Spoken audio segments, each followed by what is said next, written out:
89% suspicious. I apologize to the IDF team and EGEN for making this video and performing the test on it, but this is why we should not believe everything on the internet, everybody. Hello there, Hi everyone. BitAclips actually started to provide English subtitles for the videos and to help compilations and help the bridge between Thai and the rest of the world. It does make us extremely sad to make this video today. If you don't know, Idolfactory, the company which represents and which manages Freen Sarocha from Freen and Becky, right? They released a statement today saying that ill-intentioned people have breached privacy of Freen.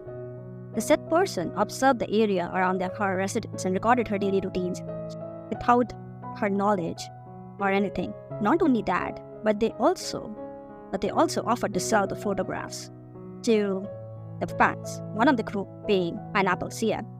We'll talk about them in a minute. Now, if you also know, on 27th of July, right, Idolfactory actually released the pictures of two of the paparazzis who were found circulating Freen's residence, and they said that please stop your harassment. It's not known why there was no legal action taken at that very minute, because this has to be against Thailand's laws, right? Now talking about PineappleCN, it's the Chinese family. They have been very strong and having projects and supporting her. They actually, on 25th of July, said Idolfactory to contact them. There has been no update why or if Idolfactory even contacted or why they didn't, but there is evidence that this could have been resolved pretty early in the stages. So, PineappleCN now released a statement saying that for nearly a week, tracers have been using Freen's privacy as a bargaining chip to them, and make threats and blackmail them and extort them against those videos and pictures which they had been taken. Now, it's not known that the pictures which are released and the pictures which we are going to see in today's video, if they are even of the same background or not. But it does seem that for a week, they had been making efforts to contact IDF and the fan base, the Thai Dom fan, Freenbecky, to resolve this at their earliest. And as I said earlier, that their fan base, the fan group, has been pretty strong. Time and again, they have shown how much supportive they are for Freen. So it does make sense that if the blackmailers and the paparazzi were trying to extort money, they did try to extort from them, right? Now, but because of inability or because of not felicitating the conversations between them, it seems that they not only Freen but also this fan base had to go through all the struggles. They are now involving the legal team and they have identified the tracers' personal information and they are building a strong legal case against them, and something which Idolfactory should have done themselves. In today's video, what we are gonna do is we are gonna use a little bit of our expertise as computer scientists, right? And our experience with deepfakes and AI for past decade to help divulge a little bit if we can find out more information about the pictures and videos which were released. Again, the whole purpose is to bring in more awareness. Please be kind to each and everyone. Thank you.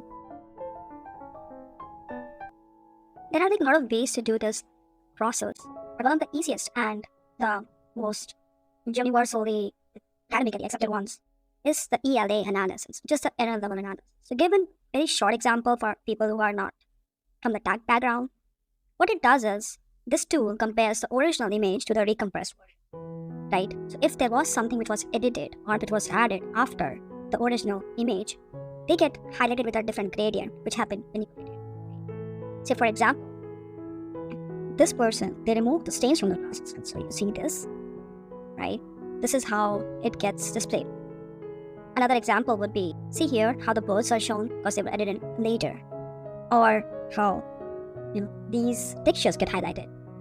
So if we go in our picture here, I'm gonna blur this for preventing the privacy of, if it's a potential picture.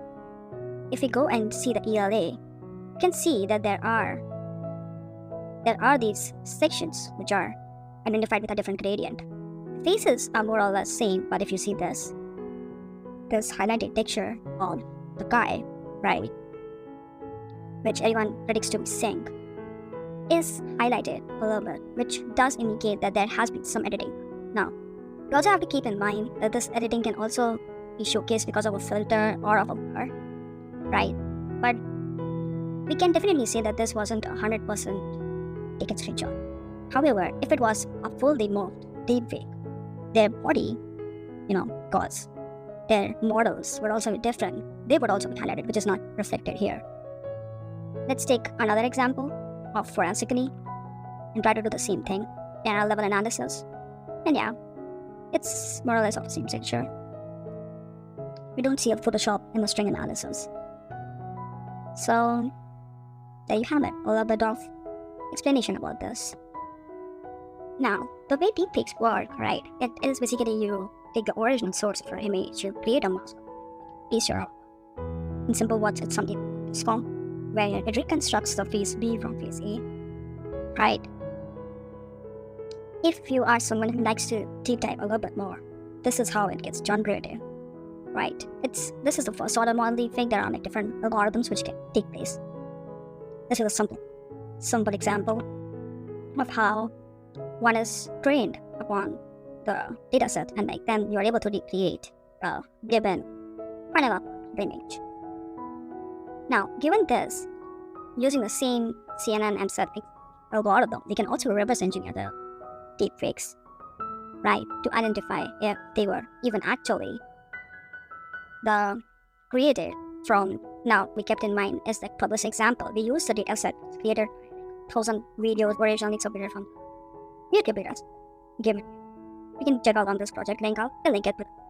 So this is my training database here, which has been used to identify the video which will be seen next. As you can see here, that Freen's face does come up with like mere 40% chance of being a deepfake. But the one metric which you don't see in the video is that Sing's face comes up with a higher 61% chance of being a deepfake.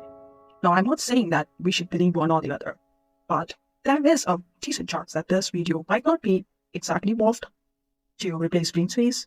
It could be an older video, or it could just be a filter or lighting which could have resulted in like non-human movements in the video. เป็นกำลังใจให้ทุกคนในทุกเรื่องเหมือนกันนะคะไม่ว่าจะเจอเรื่องร้ายแค่ไหนพี่เชื่อว่ามันจะผ่านไปได้นะคะทุกข์อยู่กับเราไม่นานสุขก็เช่นกันมันจะต้องผ่านไปได้แน่นอนสู้ๆแก Having said that, each and everything of this is a privacy violation, and we really hope that irrespective of the situation, we understand that each and every one of us have the right to be with the people we love and be with the people we admire, we feel comfortable with. No one has any control over anyone's lives. We do understand that you might feel sad if this was like a real being, but the only reason why you should feel sad is because this was a privacy violation, if this was a real clip, right? So just be kinder to each and every one of you.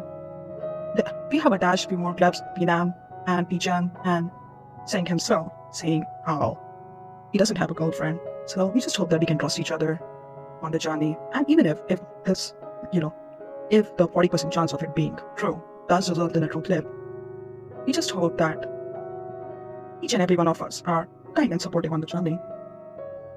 Thank you for watching the entire video. If this helped, do leave us a little comment on your thoughts on the situation. And if we by chance fail to show some sort of process, we'd be happy to hear back from you. Have a great day, everyone. Bye.